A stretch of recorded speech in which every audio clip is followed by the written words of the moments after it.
जब हम प्राचीन काल की बात करते हैं तो हमें पता चलता है प्राचीन काल में एक थी दास प्रथा।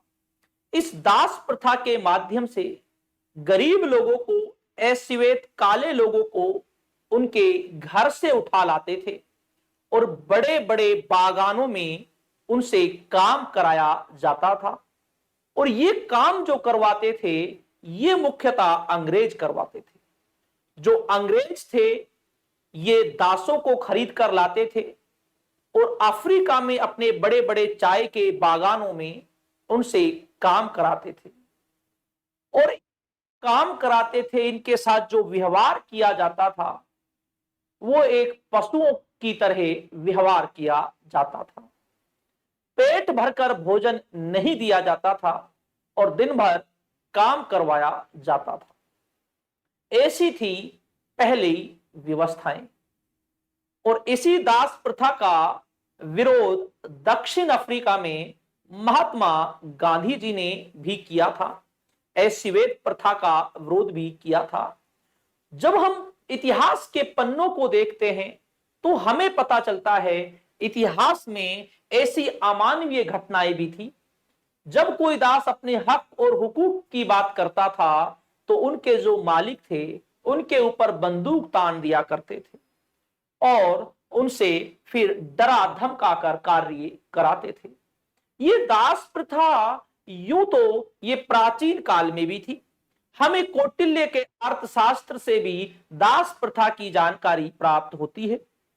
और जब हम बात करते हैं मोहम्मद गोरी की, जब हम बात करते हैं तो मोहम्मद गोरी के कोई पुत्र नहीं थे।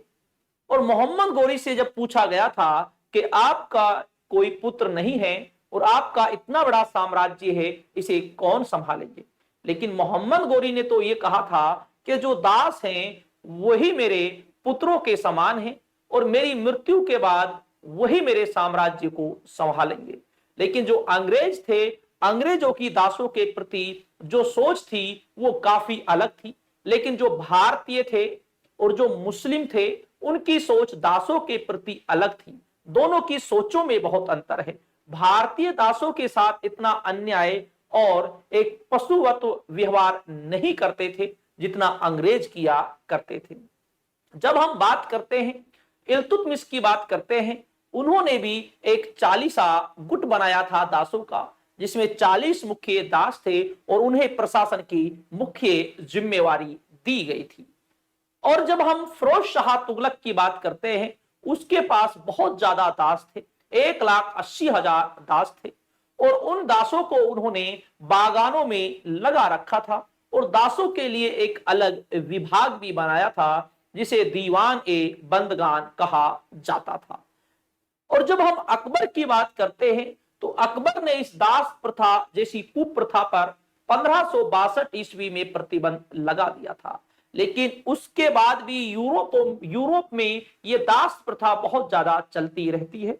और इसमें भी जो ये गोरे थे अर्थात जो अंग्रेज थे ये मानते थे कि अल्लाह ने, भगवान ने, ईश्वर ने हमें जो इस धरती पर भेजा है, हमें अश्वेतों पर शासन करने के लिए भेजा है और अश्वेत काले लोगों को सभ्यता का पाठ पढ़ाने के लिए हमें भेजा है। और इसी वजह से ये अश्वेत और काले लोगों को अपना दास बनाया करते थे और उन पर ये अत्याचार किया करते थे। जैसा कि आपको पीछे चल रही स्क्रीन से पता चल रहा होगा कि जो दास थे उन वो किस तरीके से रहा करते थे, उनके साथ कैसा व्यवहार किया जाता था, जैसे आपको यहां पर दिखाई दे रहा है। जी हां, और दासों के जो शरीर थे उसको उस पर ये बार बार उस पर चमड़े का जो बेल्ट होती थी उसको मारा करते थे। और जहां तक अगर कोई फिर भी लगता था कि ये दास ज्यादा ही परेशान कर रहा है तो उसके ये गोली मार दिया करते थे। तो इस तरीके से एक दासों की व्यवस्था थी।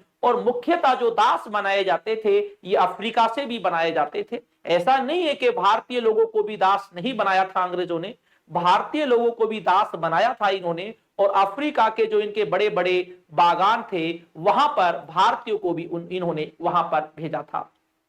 कुछ दास भागने का प्रयास भी करते थे और 100 में से 1-2 भागने में सफल रहते थे। अगर कोई भागता हुआ पकड़ा जाता था तो उसे मार दिया जाता था। तो पहली जो व्यवस्थाएं थी वो बड़ी क्रूर व्यवस्थाएं थी। जब हमें इतिहास जब हम पढ़ते हैं तो पता चलता है पहले जो गरीब जो लोग थे, एशिवेट जो लोग थे, काले जो लोग थे, उनके लिए स्वतंत्रता का हमें कोई अधिकार दिखाई नहीं देता। जैसा वर्तमान में जो ये व्यवस्था है, ऐसी व्यवस्थाएं प्राचीन और मध्य काल में ऐसी व्यवस्थाएं नहीं थी जो आज हमें एक स्वतंत्रता मिली हुई है। और पहले ये दास प्रथा बहुत ज्यादा चला करती थी और वर्तमान में दास प्रथा का रूप हमें देखने के लिए नहीं मिलता।